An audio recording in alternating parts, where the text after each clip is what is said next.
सिर्फ ये दक्षिणी छोटानागपुर प्रमंडल में 2 नवंबर को ये कार्यक्रम नहीं हो रहा, ये कार्यक्रम गिरिडीह में भी हो रहा है।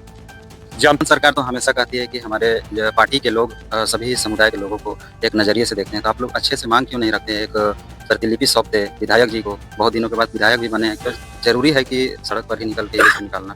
2 नवंबर को लॉ कॉलेज के पास 3 बजे आए और वहां से बाजार 3 से 4 बजे तक वहां पर होगी प्रतिवाद रैली, जिस पर भी यदि इन बिंदुओं पर कोई ठोस निर्णय नहीं लिया जाता है तो आने वाले दिनों में हम तमाम लोग मिलकर एक प्लेटफॉर्म पर आएंगे और राज्य स्तरीय व्यापक आंदोलन की तैयारी करते हैं। नमस्कार, आप देख रहे हैं मानवाधिकार मीडिया रांची सच नाम।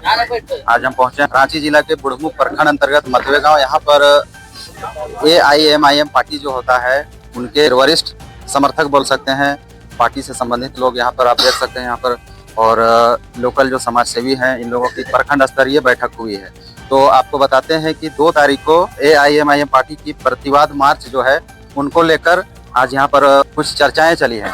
तो किन किन मुद्दों पर यहाँ है, क्या क्या बात हुआ, ये सारा चीज आप तक पहुँचाने का काम करेंगे। AIMIM पार्टी के पूर्व संगठन मंत्री झारखंड प्रदेश समीर अली जी है और इनके साथ कुछ समर्थक हैं जो इस क्षेत्र के लोकल समाज सेवी लोग भी हैं जो काफी AIMIM के समर्थक कहे जाते हैं। इस क्षेत्र में अभी जो तत्काल विधायक हैं सुरेश कुमार बैठा जी, इनसे इस क्षेत्र के लोग को लगता है कि कुछ ऊब चुके हैं, क्योंकि इनकी कुछ समस्याएं हल नहीं हो पाले। तो सूखी चट्टान की तरह 35 साल कहा जाता है कि 35 सालों के बाद इस बार विधायक बने हैं, लेकिन ऐसा कुछ विधायक जी का पहल करते हुए कुछ दिखाई नजर नहीं दे रहा है।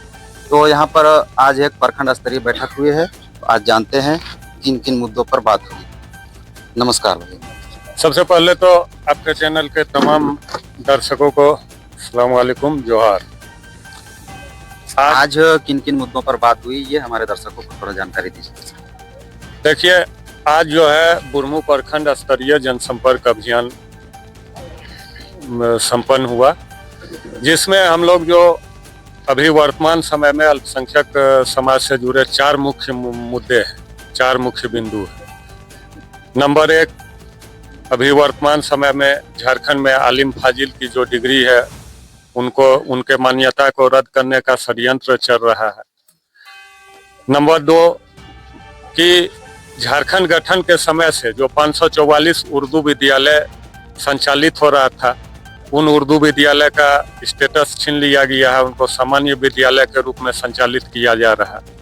नंबर 3, झारखंड गठन के 25 वर्षों के उपरांत भी झारखंड में मदरसा बोर्ड और उर्दू एकेडमिक काउंसिल का गठन नहीं हुआ। नंबर 4, मॉब लिंचिंग की घटनाओं में बेतहाशा झारखंड प्रदेश में वृद्धि हुई है, या यूं कहे कि झारखंड प्रदेश जो है लिंचिंग प्रदेश बनता जा रहा है। यहाँ आए दिन किसी जाति विशेष का दाढ़ी टोपी देखकर उनका मॉब लिंचिंग कर दिया जा रहा है, और किसी एक खास समाज के लोगों का जान लेना अभी जो है बहुत मामूली बात हो गया है।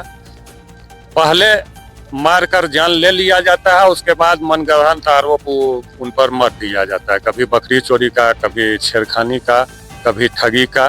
तो और ये जो 4 मुद्दे हैं, इन तमाम बिंदुओं पर हमारे मुस्लिम समाज के 100% वोट से जीते जितने भी विधायक हैं, मंत्री हैं, वो सिर्फ मेमोरेंडम देने का और फोटो खिंचवाने का काम कर रहे हैं लोग। आपको लगता है इस क्षेत्र में आपके पार्टी में लोग आपके पार्टी को समर्थन करेंगे? देखिए, ये जो प्रस्तावित प्रतिवाद मार्च है, हम ऑल इंडिया मजलिस से इत्तेहादुल मुस्लिमीन के कार्यकर्ताओं को का चाहने वाले लोगों का के द्वारा आयोजित है, लेकिन ये कोई पार्टी प्रायोजित कार्यक्रम नहीं, ये सर्वदलीय प्रतिवाद मार्च है, जिसमें हम लोग तमाम राजनीतिक दलों के अल्पसंख्यक समाज के बुद्धिजीवियों को, चाहे वो राजनीतिक संगठन से हो, गैर राजनीतिक संगठन से हो, उन तमाम लोगों से ये मिल रहे हैं और अपील कर रहे हैं कि अभी जो अल्पसंख्यक समाज का ये 4 बिंदु, इन बिंदुओं पर आप इस प्रतिवाद मार्च में एकजुट हो, और एकजुट होकर जैसे सभी समाज अभी कोई किसी जाति में शामिल होने के लिए अपना मांग रख रहा है, आंदोलन कर रहा है, कोई जाति उसके विरोध में आंदोलन कर रहा है और एकजुट हो रहा है, तो हम अल्पसंख्यक समाज के लोग अपनी मांगों को मनवाने के लिए, सरकार के पास रखने के लिए राजनीतिक दल और गैर राजनीतिक संगठन से ऊपर उठकर एक प्लेटफॉर्म पर क्यों नहीं आ सकते हैं, क्यों नहीं संवैधानिक तरीके से सरकार से मांग कर सकते हैं। तो आगामी जो 2 नवंबर को प्रस्तावित प्रतिवाद मार्च है, उसका मुख्य उद्देश्य ये है। अभी आपको प्रथम दृष्टया ये नजर आ रहा होगा कि इसको जो है MIM के चाहने वाले लोग, जरूर इसको MIM के चाहने वाले लोगों ने पहल किया है। हमने आपसे सवाल इसलिए किया कि चारों तरफ देख रहे हैं कि थोड़ा सा दिखाइएगा हमारे सहयोगी की बैरिस्टर साहब की यहाँ पर जो पार्टी के है उनके निशान दिख रही है, इसलिए मैं ये सवाल। जी जी बिल्कुल, चूंकि ये जनसंपर्क अभियान और ये मीटिंग जो है ऑल इंडिया मजलिस इत्तेहादुल मुस्लिमीन के कार्यकर्ताओं द्वारा आयोजित की गई थी, तो जाहिर सी बात है कि पार्टी से मोहब्बत दिखेगा। लेकिन आने वाले समय में आप देखेंगे कि सिर्फ ये दक्षिणी छोटा नागपुर प्रमंडल में 2 नवंबर को ये कार्यक्रम नहीं हो रहा है, ये कार्यक्रम गिरिडीह में भी हो रहा है। जामताड़ा, गिरिडीह, दुमका जोन का जो है गिरिडीह में मुफ्ती सईद आलम के नेतृत्व में ये कार्यक्रम हो रहा है।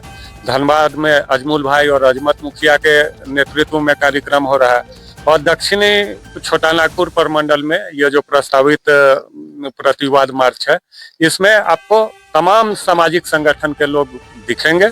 आने वाले दिनों में अमिया संगठन, अली के साथ पूरा अमिया संगठन से भी हम लोगों का संपर्क हुआ है। अच्छा, हेमंत सरकार तो हमेशा कहती है कि हमारे पार्टी के लोग सभी समुदाय के लोगों को एक नज़रिए से देखते हैं, तो आप लोग अच्छे से मांग क्यों नहीं रखते, एक प्रतिलिपि सौंपते विधायक जी को? बहुत दिनों के बाद विधायक भी बने हैं, क्यों जरूरी है कि सड़क पर ही निकल के ये सब निकालना? जी बिल्कुल, आपने देखा होगा कि इस सरकार की जो बोलते हैं कि ये सेकुलर सरकार है, अल्पसंख्यकों की हितैषी सरकार है। आपको पूर्व दिनों में इस सरकार के स्वयं मंत्री मेमोरेंडम देने का इन विषयों पर काम किए, फोटो खिंचवाने का काम किए। अल्पसंख्यक समाज से जुड़े जो मंत्री है उन्होंने वीडियो जारी किया, लेकिन कोई ठोस निर्णय इन बिंदुओं पर नहीं आ रहा, जिससे अब हम तमाम लोग ये महसूस कर रहे हैं कि अब अपनी मांगों को लेकर संवैधानिक तरीके से सड़क पर उतरने की जरूरत है। और इसलिए 2 नवंबर को हम लोग सांकेतिक प्रतिवाद मार्च निकाल रहे हैं। इसके बाद भी यदि इन बिंदुओं पर कोई ठोस निर्णय नहीं लिया जाता है, तो आने वाले दिनों में हम तमाम लोग मिलकर एक प्लेटफॉर्म पर आएंगे और राज्य स्तरीय व्यापक आंदोलन की तैयारी करेंगे। चकमे पंचायत समिति गफ्फार अंसारी साहब से बात करेंगे आज के इस बैठक में। इन्हीं लोगों की देन से इतना बड़ा आयोजन हुआ और आयोजन का समापन हुआ। दूर दूर से लोग पहुंचे हैं, क्या कहना चाहेंगे? इसमें ये कहना चाहेंगे नहीं, हमारे गांव के जो इस प्रोग्राम के मेन ऑर्गेनाइजर समिति जनाब शकीब साहब और सद्दाम साहब, अब्दुल वहाब साहब, उनके और सारे साथी लोग हैं। बेचारा ने बहुत मेहनत किया था। शमसुल साहब, इन लोगों ने करीब 15-20 रोज ये बात बोल रहे थे कि भाई MIM का मीटिंग करना है, उसमें आप लोग रहिएगा, क्योंकि वहाँ पर जो भी आएंगे मुख्य अतिथि, और आए भी जनाब समीर साहब जो आए भी, इनको मैं शुक्रिया अदा करना चाहता हूँ आपके माइक के माध्यम से, आपके चैनल के माध्यम से। कि सबसे पहले तो कहना चाहेंगे कि असदुद्दीन ओवैसी साहब का हाथ को हम लोग सब मिल करके मजबूत करें, क्योंकि भारत में मुसलमानों का वोट लेने के लिए सब तैयार है। बहुत सी पार्टियां, भाजपा छोड़ के सभी पार्टियां, जितना भी पार्टी है, सभी ने मुसलमानों का वोट लेने के लिए तैयार है। मगर जब हक और हुकूक की बात आती है, जब मुसलमानों पर कहीं पर जुल्म होता है, तो सिर्फ बोलने वाला एक ही है, वो है जनाब बैरिस्टर असदुद्दीन ओवैसी साहब। इसीलिए हम लोगों को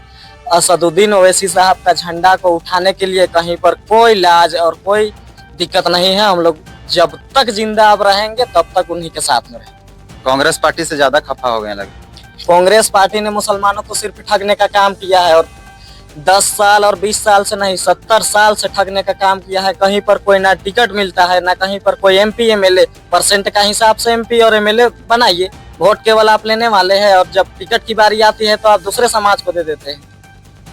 तो कांग्रेस से इसीलिए कहीं ना कहीं हम लोग खफा है।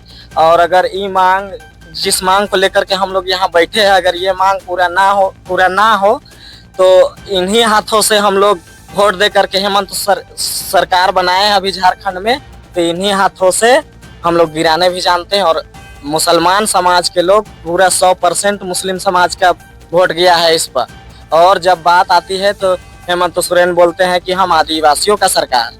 क्या कहना चाहेंगे, दूसरी तंजीम दूसरे पार्टियों में लोग जुड़े हुए हैं, मुस्लिम समुदाय के लोग, 2 तारीख को प्रतिवाद रैली जो निकाली जाएगी उस पर क्या कहना चाहेंगे? तमाम जो सभी पार्टी के बहुत से, देखिए मुस्लिम समाज के लोग बहुत से पार्टी में इधर उधर है, उन तमाम लोगों से मैं कहना चाह रहा हूँ कि पार्टी को छोड़ के, और हक की बात है, इसीलिए 2 नवंबर को लॉ कॉलेज के पास 3 बजे आए और वहां से बाजार टाड़ 3 से 4 बजे तक वहां पर होगी प्रतिवाद रैली, जिस पर तख्त के साथ, और वहां कोई नाराबाजी और कोई शांति से माने किया जाएगा। और अगर उसमें भी ना कोई सुने और सरकार की आंखें ना खुली तो फिर और बड़ा आंदोलन। तो हमने बात कर ली है, आप देख सकते हैं काफी लगभग इनका कहना है और औरों का भी कहना है कि लगभग 60-70 साल से कांग्रेस ने कुछ नहीं किया। वाकई में यहाँ पर लगभग 6ठा साल चल रहा है इस गठबंधन सरकार की। अभी तक कानून अगर बनाना चाहते तो बन सकता था, क्योंकि ममता बनर्जी देखा होगा किस तरह से उन्होंने कितना टाइट कानून बनाया है। किसी के मर्डर या फिर हत्या या किसी तरह का अभी तक जिस समय से हमको लगता है 2 वर्ष हो गए, हमको लगता है उनके कानून बनाए हुए, उस समय से अभी तक मॉब लिंचिंग का नाम नहीं सुना। तो झारखंड में भी इस तरह का सरकार को जनता की आवाज़ को सुनना चाहिए, क्योंकि इलेक्शन के समय लोग दरवाजे तक पहुंच जाते हैं खटखटाने के लिए, लेकिन जब जनता उनके कार्यालय तक पहुंचते हैं तो उनकी आवाज़ को सुना नहीं जाता है। धरना प्रदर्शन करने पर लोग उग्र हो जाते हैं। चलिए ये सारा वीडियो दिखाएं। आज के लिए इतना ही, शुक्रिया।